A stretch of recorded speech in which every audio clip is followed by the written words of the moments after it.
Thank you for being with us. We're breaking into programming right here on CBS 4 and on CBSN to bring you an update on the grocery store shooting out of Boulder. President Biden talking about the matter with listening. Enforcement officials, and they're going to keep me updated as they learn more. You're going to ask me to speculate. Understandably, you'd ask me to speculate about what happened, why it happened, and I'm not going to do that now because we don't have all the information. Not until I have all the facts. But I do know this. As president, I'm going to use all the resources at my disposal to keep the American people safe. As I said, at this moment, a great deal remains unknown, but three things are certain. First, 10 lives have been lost, and more families have been shattered by gun violence in the state of Colorado. And Jill and I are devastated, and the feeling, I just can't imagine how the families are feeling, the victims whose futures were stolen from them, from their families, from their loved ones, who now have to struggle to go on and try to make sense of what's happened. Less than a week after the horrific murders of 8 people and the assault on the AAPI community in Georgia, while the flag was still flying half-staff for the tragedy, another American city has been scarred by gun violence and the resulting trauma. And the state that I even hate to say it because we're saying it so often, my heart goes out. Our hearts go out for the survivors, who had to flee for their lives and who hid, terrified, unsure if they would ever see their families again, their friends again. The consequences of all this are deeper than I suspect we know. By that I mean the mental consequences, the feeling of anyway, it's just been through too many of these. The second point I want to make is my deepest thanks to the heroic police and other first responders who acted so quickly to address the situation and keep the members of their community safe. To state the obvious,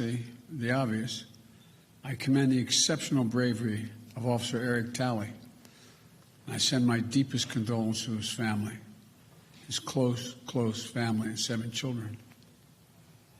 You know, when he pinned on that badge yesterday morning, he didn't know what the day would bring.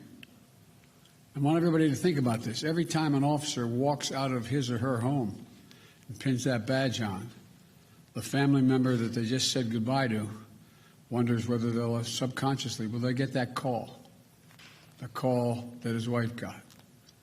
He thought he'd be coming home to his family and his 7 children. But when the moment the act came, Officer Tully did not hesitate in his duty, making the ultimate sacrifice in his effort to save lives. That's a definition of an American hero. And thirdly, I want to be very clear. This is the one thing I do know enough to say on in terms of what's happened there.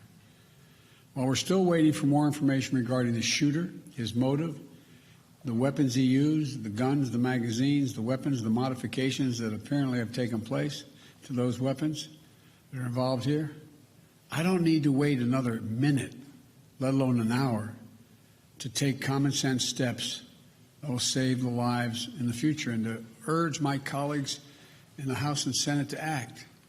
We can ban assault weapons and high-capacity magazines in this country once again. I got that done when I was a senator. It passed. It was law for the longest time. And it brought down these mass killings. We should do it again. We can close the loopholes in our background check system, including the Charleston loophole. That's one of the best tools we have right now to prevent gun violence. The Senate should immediately pass, let me say it again, the United States Senate, I hope some are listening, should immediately pass the 2 House-passed bills that close loopholes in the background check system. These are bills that receive votes of both Republicans and Democrats in the House. This is not and should not be a partisan issue. This is an American issue. It will save lives, American lives, and we have to act. We should also ban assault weapons in the process. I'll have much more to say as we learn more, but I wanted to be clear. Those poor folks who died left behind families that leaves a big hole in their hearts. And we can save lives, increasing the background checks so that they're supposed to occur, and eliminating assault weapons, and the size of magazines. I don't know all the detail yet on that.